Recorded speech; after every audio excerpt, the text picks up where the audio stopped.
Ya. Assalamualaikum warahmatullahi wabarakatuh. Yang terhormat Bapak Ibu penilai ujian kinerja PPG Daljab Transformatif tahun 2025. Izinkan saya memperkenalkan diri. Nama Wandi A, Guru Al-Quran Hadis Mandua Kota Payakumbuh. Di sini saya menyajikan sebuah video pembelajaran dengan materi Aqsamul Quran. Materi ini dipelajari di kelas 12 semester 2 atau semester genap. Dan dalam menyajikan kami mengajarkan materi ini, Aqsamul Quran ini, dengan metode PBL, Problem Based Learning. Selamat menyaksikan. Warahmatullahi wabarakatuh. Waalaikumsalam warahmatullahi wabarakatuh. Alhamdulillahirabbil alamin. Wassalatu wassalamu ala asrofil anbiya'i wal mursalin wa ala alihi wa sahbihi ajma'in. Asyhadu an la ilaha illallah wa asyhadu anna Muhammadar Rasulullah sallallahu alaihi wasallam la nabiyya ba'da. Pertama sekali marilah kita bersyukur kepada Allah Subhanahu wa taala.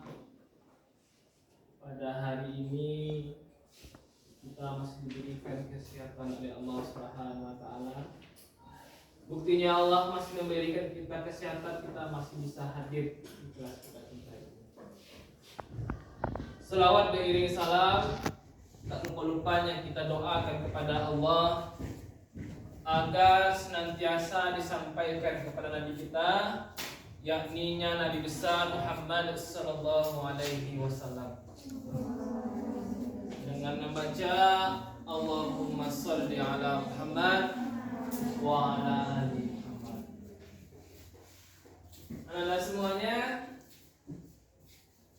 mengawali pertemuan kita hari ini agar diberkahi oleh Allah Subhanahu wa taala, marilah sama-sama kita awali dengan membaca Bismillahirrahmanirrahim. Bismillahirrahmanirrahim. Sebelumnya Bapak mencek kondisi kelas terlebih dahulu.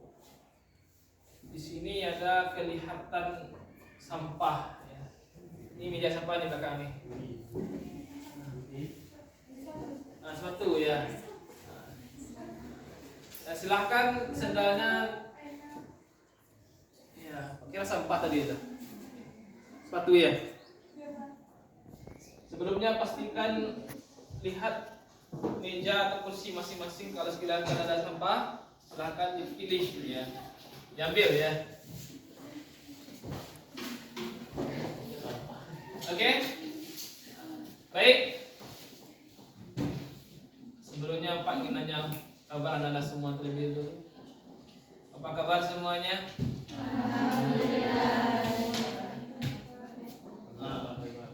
Alhamdulillah, luar biasa. Allahu Akbar. Sekarang Pak tanya lagi, apa kabar semuanya? Alhamdulillah, luar biasa. Allahu Akbar. Di dalam hal ini, dalam hidup ini harus semangat kita ya. Orang yang sukses itu adalah orang yang semangat. Bagaimanapun hidup ini pasti ada ujian. Orang yang sukses itu mampu melewati yang namanya ujian. Ya, bagaimanapun juga inilah bedanya Ananda dengan orang yang sudah kerja. Kalau orang yang Ananda ini belajar dulu baru ujian. Tapi kalau orang yang sudah dewasa, ujian dulu baru dia dapat mengambil belajar. Di dalam hal ini, inilah bedanya Anda dengan orang yang sudah dewasa atau orang yang sudah bekerja. Jadi bagaimanapun juga ujian itu harus dihadapi. Anda semuanya, bahwasannya sekarang kita akan masuk materi kita selanjutnya adalah Aqsamul Quran. Sebelumnya Anda harus tahu bahwasannya Aqsamul Quran itu adalah bagian dari materi ilmu tafsir. Bagian dari ilmu tafsir. Ilmu tafsir itu adalah ilmu alat. Ilmu alat yang digunakan dalam memahami ayat Al-Quran itu namanya ilmu tafsir.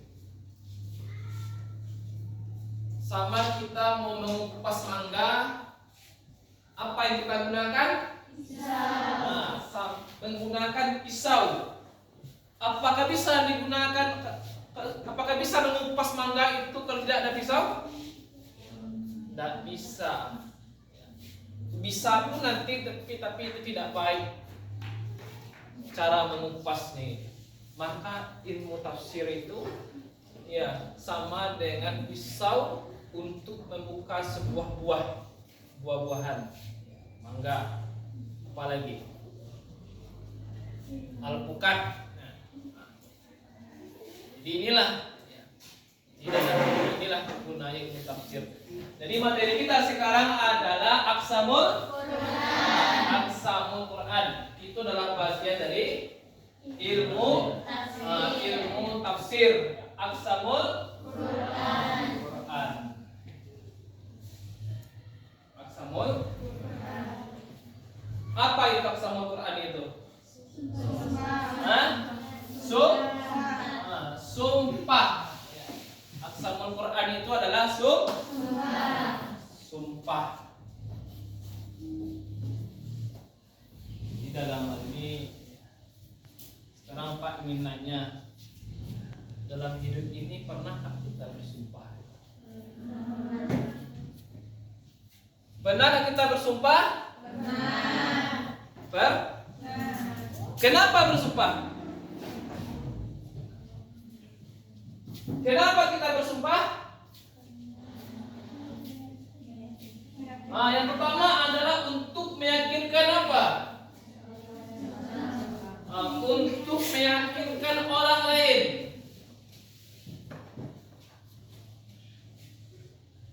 Kenapa harus meyakinkan orang lain itu? Agar mereka itu percaya atas berita atau informasi yang kita berikan.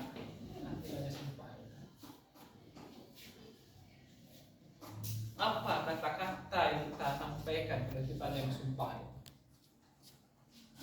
Apa kalimat yang kita gunakan kalau sekiranya kita bersumpah? Wallahi,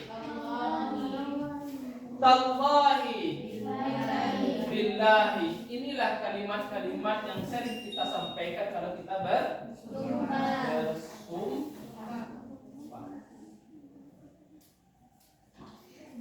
Di sini bisa Anda lihat sebuah video.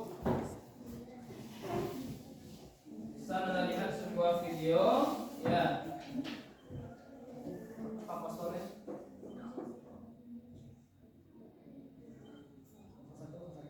Enggak, 0110 07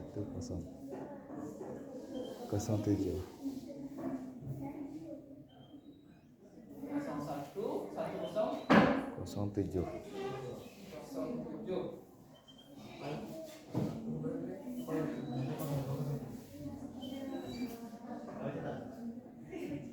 Sebelumnya silakan Anda lihat video yang di depan ini, dan nanti tolong Anda berkelompok nih, kelompok 1, kelompok 2, kelompok 3. Silakan silakan dibuat ringkasan apa kandungan dari video yang Bapak tampilkan pada hari ini. Silakan dilihat secara seksama ya.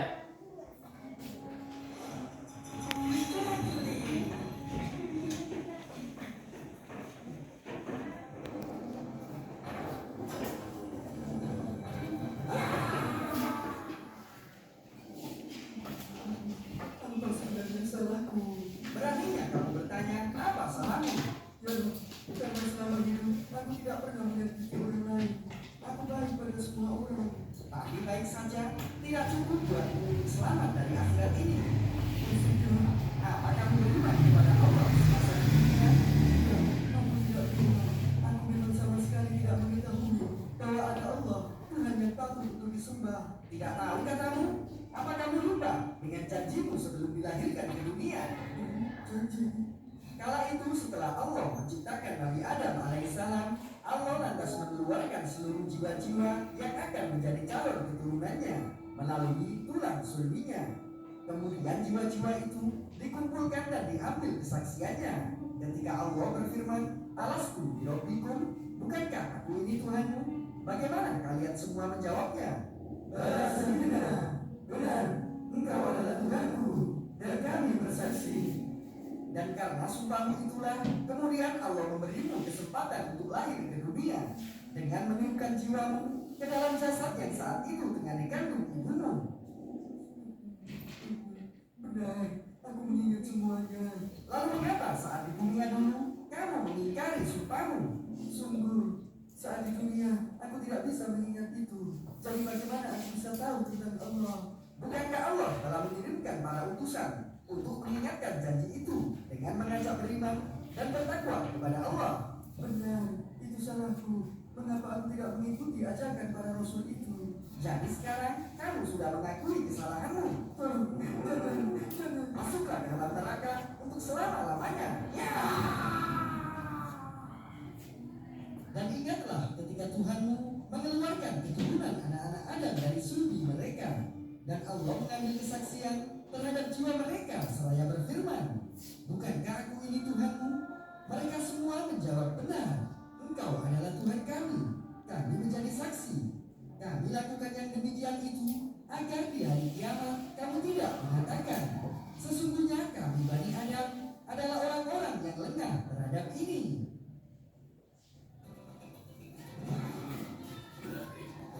Oke, bisa dipahami video tuh?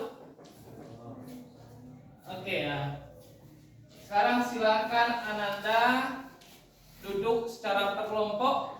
Silakan dibuat apa hikmah yang bisa Ananda ambil dari video itu dan kaitkan dengan materi kita adalah sumpah dalam Al-Quran. Ya. Ini kelompok 1, 2, dan ini kelompok 3. Nah, silakan duduk berkelompok. Silakan sudah tutup.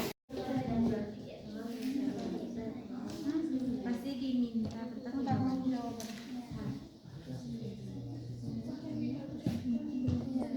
Sebenarnya kayak kita mengikat janji kalau sebenarnya kan kita udah janji kan karena kalau kita tuh bertawaf kepada Allah, tapi di dunia ini kita malah mengikat janji kan.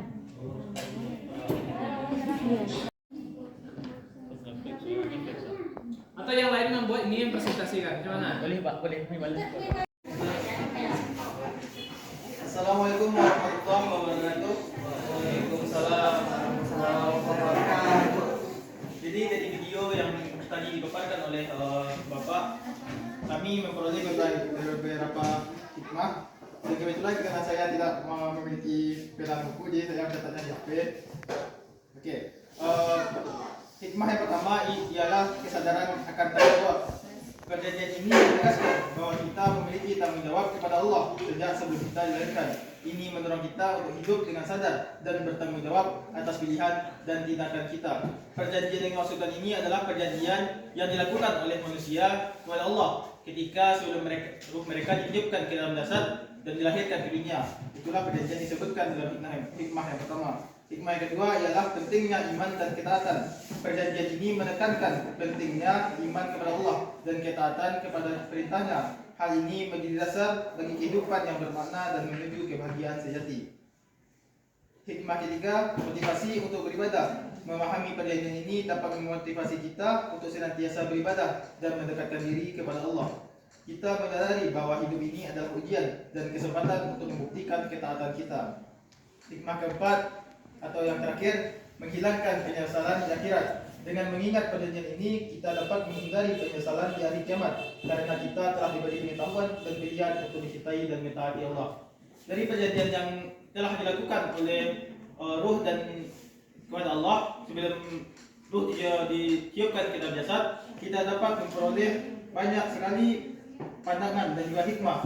Di antaranya ialah ketika kita sebelum dilahirkan ke dunia, kita telah melakukan perjanjian dengan Allah dan kita pun mengiyakannya untuk hidup di dunia. Maka angka baiknya jika kita sebagai seorang manusia bersabar dan memperoleh hikmah dari perjanjian tersebut, bahwa kita sendiri yang mengiyakan untuk hidup di dunia, maka bersabarlah karena kita pasti akan melihat dampak dari perjanjian tersebut di kehidupan kita, baik secara cepat ataupun lambat.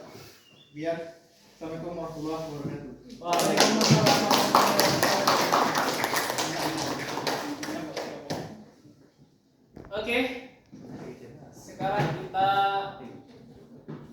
minta masing-masing kelompok bertanya pada kelompok itu ya. Silakan kepada kelompok selanjutnya bertanya kepada kelompok satu ya. Apa pertanyaannya? Terkait tentang video animasi yang tadi ya. Sesuai dengan video tadi ya. Ya silakan bertanya ya. Kelompok apa dulu?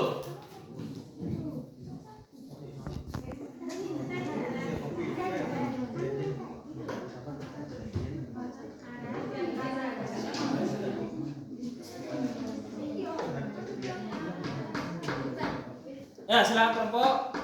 Ya silakan kelompok. Saya Feriana Fitri, perwakilan dari kelompok 1 izin bertanya. Kan manusia ketika sebelum ditiupkan ruh kan telah berjanji kepada Allah. Lalu kenapa ketika sudah dilahirkan ke dunia manusia mengingkari janjinya? Kayak dia tuh pas dia sudah di dunia tuh dia kafir lagi. Oke, kasih ya. Oke. Nah,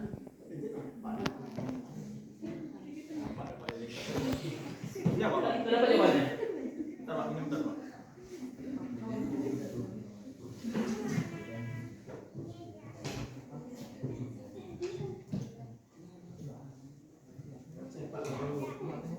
Ya, satu pertanyaan dulu ya. Nah, ini satu pertanyaan. Nanti kelompok ya.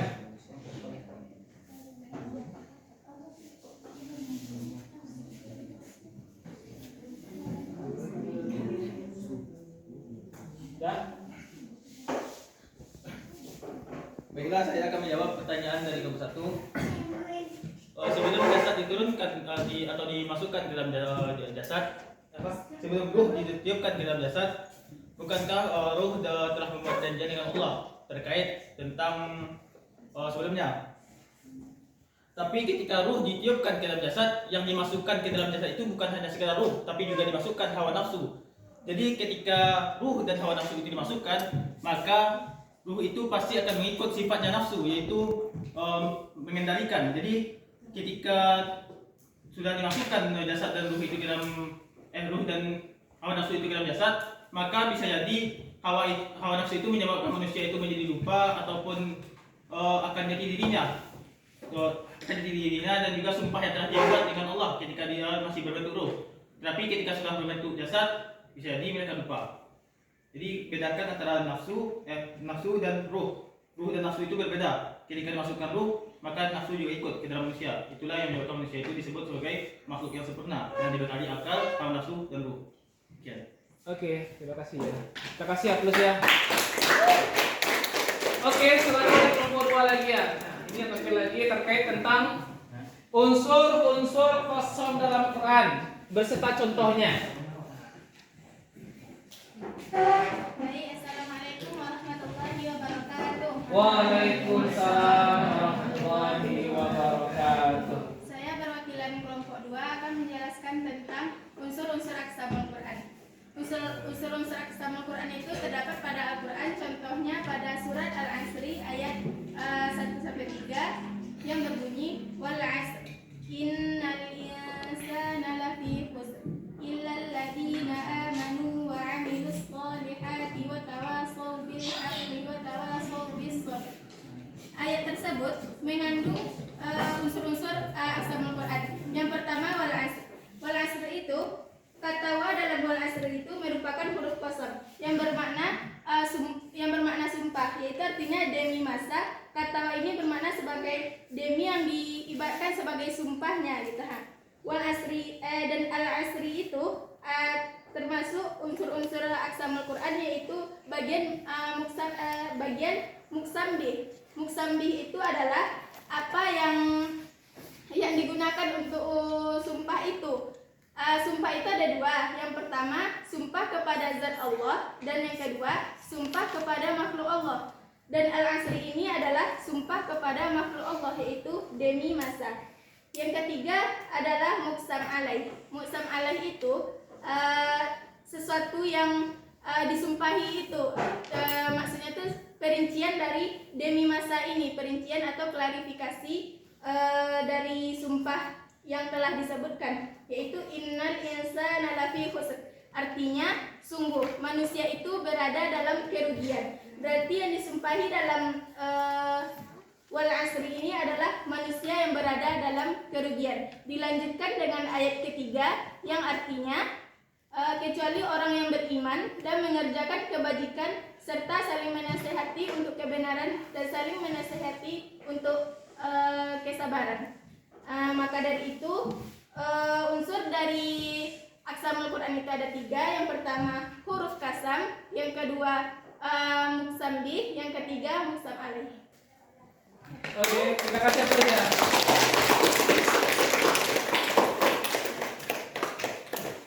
Oke, silahkan kelompok itu yang tanya lagi ya pada kelompok ini ya.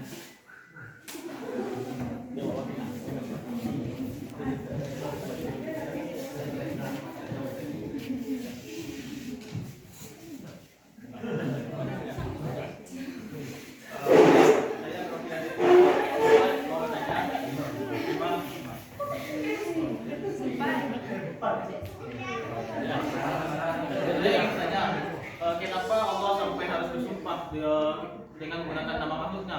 Jika itu ditujukan untuk memperlihatkan keagungannya, kenapa tidak langsung menggunakan dirinya saja? Sebagai lafaz Allah, saya wallahi billahi tallahi. Kenapa harus menggunakan wal asr atau wal fajr? Kenapa tidak langsung menggunakan lafaz Allah? Kenapa menggunakan lafaz makhluknya?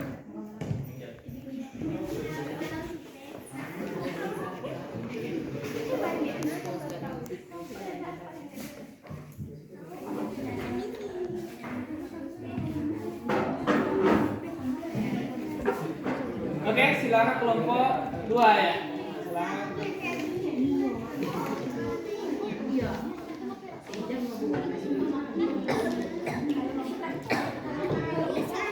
Kau lah.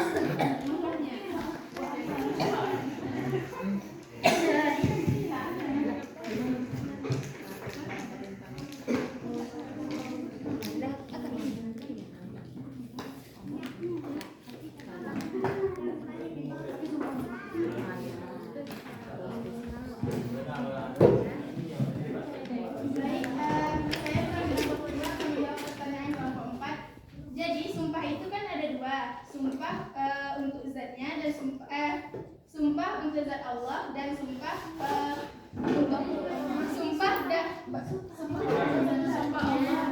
sumpah Allah kepada makhluknya dan sumpah makhluknya kepada Allah. Kan ada 2 itu kan. Jadi gini Allah itu kita sebagai makhluk Allah, kita bersumpah menggunakan zat Allah atas nama Allah. Misalnya wallahi billahi tallahi. Sementara Allah kalau bersumpah itu menggunakan makhluknya untuk makhluknya itu sebagai kepercayaan Allah kepada manusia gitu bahwa kita tuh tidak boleh menggunakan kita kan harus bersumpah atas nama Allah. Kita tidak boleh menyerupai Allah bersumpah dengan makhluk-makhluk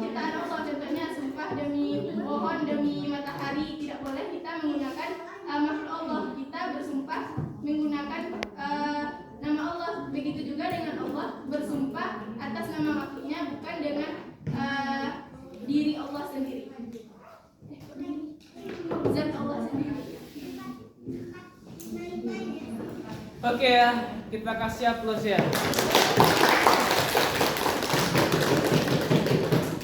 Baik, kita telah berada di akhir pembelajaran mengenai Aqsamul Quran.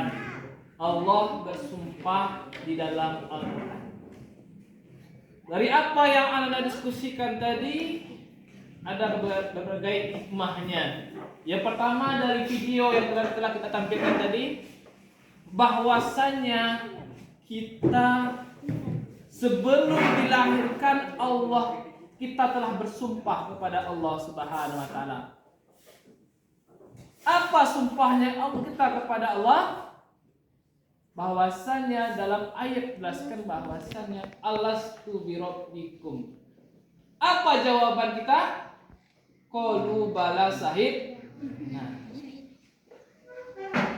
bahwasanya kita bersaksi atas bahwasanya tidak ada Tuhan selain Allah Subhanahu wa taala. Ini merupakan sumpah yang kita lakukan sebelum kita lahir.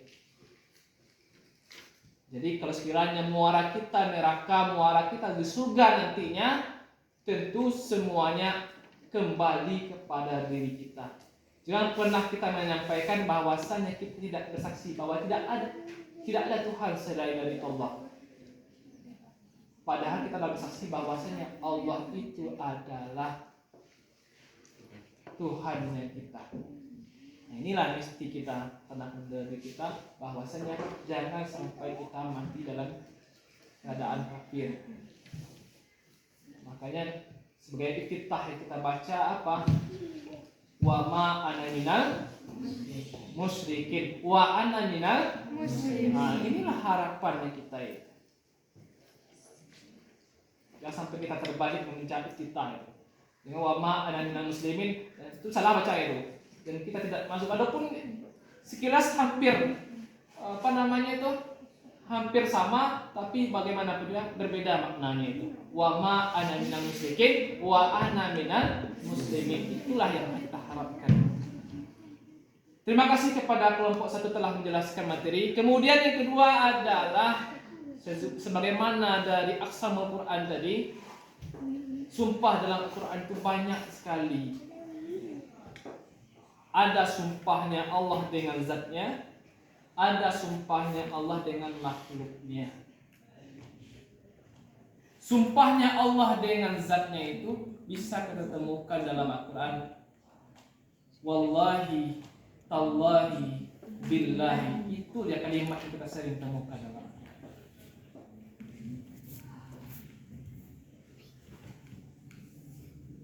Sedangkan sumpahnya Allah ada juga dengan makhluknya. Wal fajri wal laili wadduha wal asri. Kenapa Allah bersumpah demikian? Berarti sekiranya Allah bersumpah atas nama makhluknya, berarti itu adalah sesuatu yang penting. Contohnya sebagaimana disampaikan oleh pemateri tadi, wal asri, surah Al-Asr. Berarti kita diingatkan dengan waktu. Kenapa Allah bersumpah dengan waktu? Berarti itu adalah sesuatu yang penting.